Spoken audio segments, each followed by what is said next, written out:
Hello, everyone, and welcome to the Outliers YouTube channel and our program, Get to Know.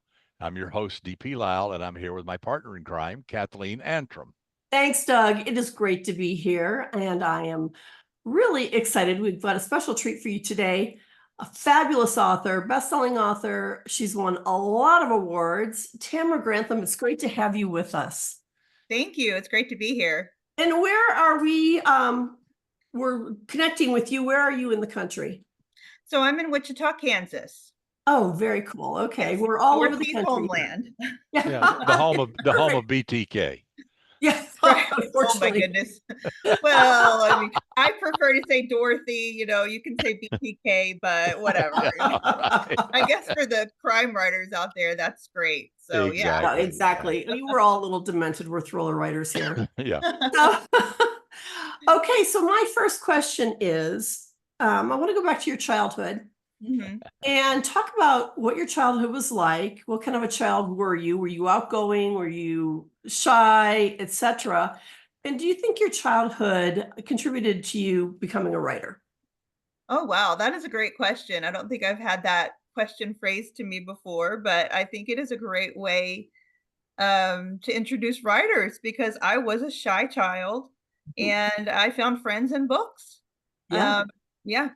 And it was hard for me in school, especially in elementary school. I got made fun of because I was so quiet.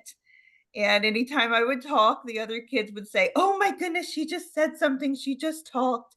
And I'm in my mind, I'm thinking, you know what? I'm not a shy person. I like people and I like to talk to people. I just don't always have things to say.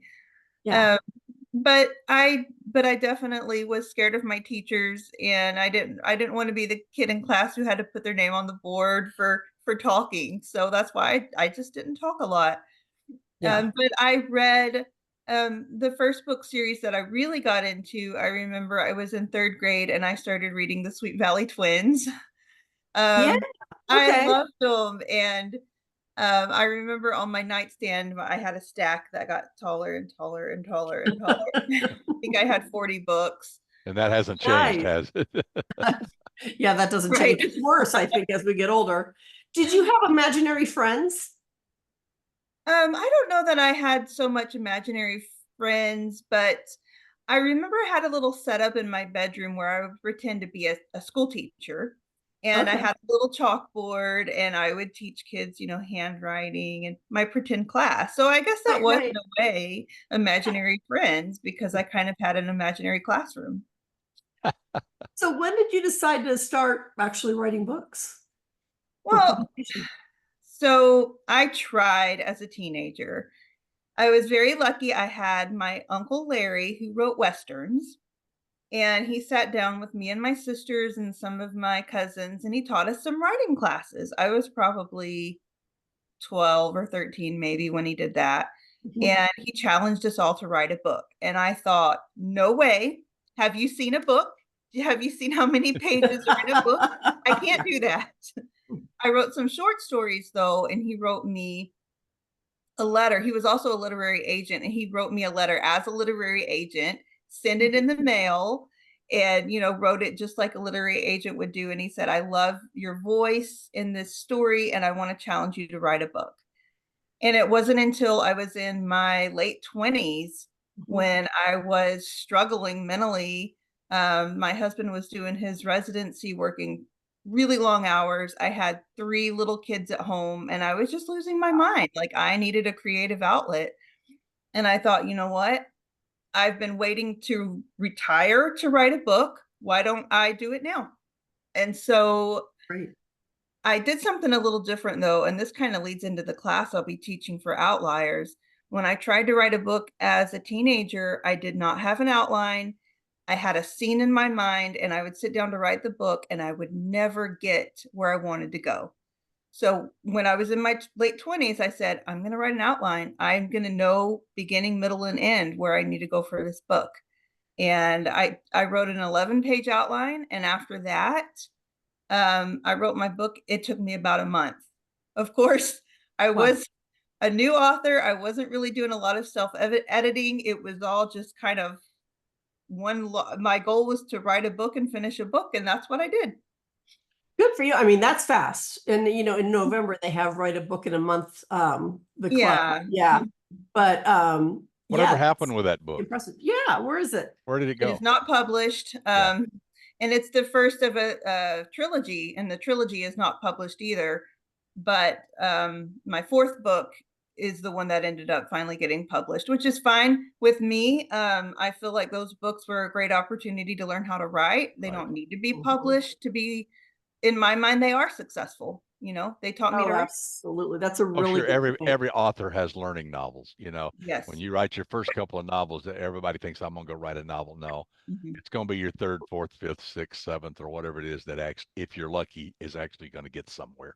Exactly. It's just life. There's nothing you can do. Very few people just come out of the box and write a successful novel. Right. It's very rare to hear about that. Yeah, exactly. So tell us about your process now.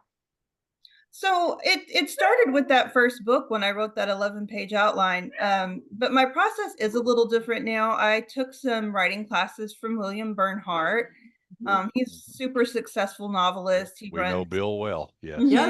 Yes. Yeah. He runs writing workshops, and I was living in Tulsa when I wrote that book, and he was teaching a writing workshop at the University of Tulsa. So I was so lucky to be able to take a week-long writing workshop from him. And he taught me the process of story structure. And that's when I really learned, the beats, a scene, what a scene is,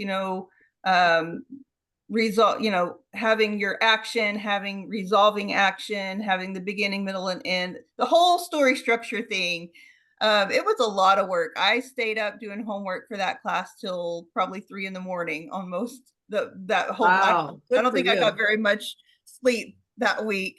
But man, it was such a great class. He wanted us to go in detail and outline our novels and do 60 scenes. And I had to go through that whole book. This was my third book that I was working on for that class, which it didn't get published, but I learned how to write a book for that class. And now I've written about 30 novels, and every novel before I write a book, I do a detailed outline. For me, that's how I have to write. I know other authors, they just fly by the seat of their pants and, write whatever comes to mind. But for me, the process is I need a detailed outline. So, how many pages is when you do your detailed outline? Because I know I'm an outliner, so my outline tends to be a first draft by the time I get done, because it's it's very detailed and long. Well, I do this process where I just sit down and I write whatever comes to my mind. I write, the character descriptions. I write some of the scenes. I write just a basic outline. And then once I get to 11 pages, I stop and I go and I do it, the whole thing on paper. So I write my outline on paper. I don't look at the computer. I just write it on paper. And whatever I don't remember in the paper outline, I know there's probably a weakness somewhere in my outline. So then I go back to my computer and I write another outline, because every outline I write, it changes every time. Sure. So that's kind of like fleshing it out as you're expanding the outline. Yeah. And even when I go to write my book, things change. So I'm not such a strict outliner that, oh no, I have to stay by my outline. I can't change anything when I start writing the book. No, you need to be able to be flexible. And there's some things you don't realize until you start, like the current book I'm writing. I'm about 25,000 words in, and I'm like, you know what? This book needs more tension. I need a better, I need to ratchet up the tension quite a bit. So, and that's fine. Like, I have the flexibility to go back and add more tension into the book. But my goal is, with the first draft, I need to hit those major plot points. So I have plot points 1, 2, and 3. And as long as I'm hitting those, whatever happens in between, it's fine. I can tweak that. Yeah. Very cool. That's fantastic. That's great. And I have to tell everybody out there that when we created Outliers, last summer when we started working on it, and finally got it launched and everything. Tamara was one of the first authors that joined us and said, absolutely, I'm on board. This is a great idea and we appreciate it. And I know your class coming up is about outlining. And so, obviously that's good. What led you into the genre and the writing that you do now, which is fascinating? Yeah. Well, when Kathleen asked me about the books that I read as a child, I didn't get to mention that after I read Sweet Valley Twins, my mom sat down with us and we read C.S. Lewis. We read The Lion, the Witch, and the Wardrobe. Yeah. And that's when I decided I loved fantasy. So I was just so enthralled by this idea of walking through a wardrobe and going to another world where you can make up your own rules for what this world is supposed to be. If you want to have the world be winter constantly, there's no seasons, it's always winter. I was just fascinated by it. Just the whole idea, it just kind of opened up a wardrobe in my own mind of thinking, well, what could I create, And so after that, I just fell in love with the genre. I read The Lord of the Rings. I read Terry Goodkind, Terry Brooks, a lot of those authors. And then later I fell in love with Harry Potter. So that genre has always fascinated me. So when I started writing, I knew I was going to be a fantasy writer. I'm not necessarily the Tolkien type high fantasy. I tend to be more grounded in the real world with elements of fantasy. Although some of my books, kind of span between science fiction. I kind of like to have, for my magic systems, I kind of like to have a more realistic explanation of how those things work. And so it kind of spans between science fiction and fantasy. But that's what I enjoy reading. Although I do enjoy reading a variety of genres, not just Right. fantasy. I think that's important. Well, yeah, I've always been intrigued by those who write sci-fi and fantasy. What do you see as the pitfalls and the difficulties of jumping into that world for a writer? How do you build there's a lot of work involved, building the world, building the characters, building the rules Right. within that world, and then staying true to them. What kind of issues do you run across, and what kind of roadblocks did you say, hey, stop, think about this if you're going to write fantasy? Yeah, I definitely think there tends to be too much of a focus on the world building, which I'm fine. I'm fine with the world building, but you have to have interesting characters in order for a reader to really love your book. I mean, you could have the most interesting world you've ever seen, but unless you have characters that you can relate to, who are strong characters who can carry a story through not just one book, but usually fantasy tends to be 5, 7, 10 books long. You need to have characters who are really interesting and who really have an interesting backstory, and it can't just be all about the world. And I tend to see that when I've done workshops before and taught different classes on writing, or when I've edited other fantasy writers. They're really excited about the world they're creating, which is great, but you need to also have a connection with characters. Yeah, absolutely. You've got to have that emotional resonance, I think. especially if you're going to carry it through a dozen books. I mean, Yeah, if they don't like the right, person, if they didn't like Harry Potter wouldn't exist. It's as Exactly. simple as right, that. right, yeah, right. So, in writing fantasy, tell us, what are you working on now? So I am writing, it's a book series. I'm currently writing book number 4. And my main character is named Harley Sinclair. And so she is like a female Indiana Jones character with magic. And so she goes on different quests for every book. The first book, she goes to Egypt, and the title of the book is Raiders of the Lost Ankh, which some people like my title and other people think that I'm ripping off Indiana Jones. But I mean, whatever. I thought it was a cute title, and that book is doing really well. So say what you will. Yeah, right, Exactly. right, exactly. Proof's in the pudding, right? Right. And then the second book is The Ice Crusade, where she goes to Alaska to look for an Alaskan artifact and has to deal with the Alaska Bigfoot legend. And then the third book is her sister's story. I wanted to give her sister her own book, which is called The Temple of the Moon, which just came out. Was just released a couple of weeks ago. And so now I'm busy working on The Bristol Skull, which is book 4, and it's been a lot of fun to work on. She goes to England for that book, which I've been to England. I went to England when I was a senior in high school, and I actually had a very distant cousin who lived in this town called Malmesbury, England. And oh my goodness, I just fell in love with it. Was this quaint little town on the Thames River. Oh, wow. And they had this old abbey there. And so I'm putting that in my book. I did some research, and one of the monks he was called Geoffrey of Monmouth, and he lived at the abbey, and he did a lot of work on King Arthur. And there's an overarching thread throughout my series about King Arthur and the Lost Sword.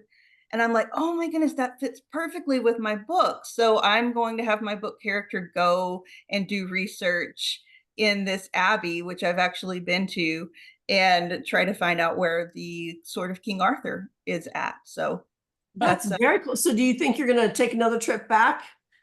I would love to. I would really love to. And you know what? My daughter's senior trip is coming up, and she said she wanted to go to England. So I'm like, maybe we could make this happen. We'll see. That would be great. Yeah, for sure. Well, I love the sound of that series. I started reading fantasy with like Divergent and and Hunger Games, and also the Fourth Wing and the Iron Wing that are new. And I have to tell you, I have really started to get attached to fantasy. I love it. Yeah, it's really fun. Yeah, but it is a lot of fun. It really takes you away. And I do think the key there is to have interesting characters. Yes. Yes. In just impossible situations. Right. What's interesting, I really started there with my reading as a kid and then moved away from it. But I started with Jules Verne and Edgar Rice Burroughs. The Pellucidar series really blew me away. Not so much Tarzan, but Pellucidar was unbelievable. And from there, I moved on, of course, to Heinlein and Niven and those guys, and a lot of science fiction stuff. Still, one of my favorite all-time books is Journey to the Center of the Earth. I mean, wow. Yeah, that's a great That's story. a whole world fantasy sci-fi thing, and I moved on into crime fiction, of course, and darker stuff. Yeah, but and it's interesting. Doug and I met in 1996 at the Maui Writers Conference, which is no longer around, unfortunately, but we both studied under Terry Brooks. Yeah. So because goodness. So great story is great story. It doesn't matter what genre. They had the retreat, they called it the Maui Writers Retreat, which was 4 days of hell because you were in Maui at the Grand Wailea, and you spent all day in class and all night revising and doing homework to get ready for the class the next day. So for 4 days, you never saw the sun. So and you're in Maui. It's like, come on, give me a break. Like, I'm stuck here. Yeah. But Terry was great, and he obviously was a big outliner because his thing was read, outline, write, repeat. Yeah. That was his mantra, And I feel like when you're a fantasy writer, outlining is almost necessary because like I said, when I was a teenager trying to write fantasy books without an outline, and it just it won't go where you want it to go. It just won't. Right. Yeah. And also I think, there's so much to keep track of too, I would think. Exactly. Yes. So, all the spotlights. I think in historical fiction, it's pretty much the same way. You better have a roadmap. In crime fiction and short stories and stuff, you can jump in the middle and just take off because it's kind of set in the today. Yeah. And, and everybody, you don't have to teach people a lot because they already know it. Yeah. Right. Yeah. You don't have to. You don't have to describe what a courtroom looks like. Everybody can provide their own description. But Yeah. Well, Tamara Grantham, it's been wonderful having you on Get to Know, and I want to let everybody know that Tamara will be teaching a class on outlining on September 17th. Mhm. And if you're interested, you can obviously sign up for our year-long, or you can sign up just for that one specific class. If you go to our website, which is www.outlierswritinguniversity.com. And we've got to have you back. This is really fun. You're a great interview, and I love what you write. And I'm going to be digging into some of your novels soon. Doug, Great. Thank you. Yeah, back to thank you. you so much for everything you do. I mean, not only for the interview here, but what you do for Outliers, and we just love having you part of the team. And so we will have you back. There's no question about that as the years go by. So I want to Sure. thank everybody for listening. This has been Get to Know on the Outliers YouTube channel, and we will be back with more interviews, as you know, and we will go from there. And until then, keep writing, keep reading, keep the faith.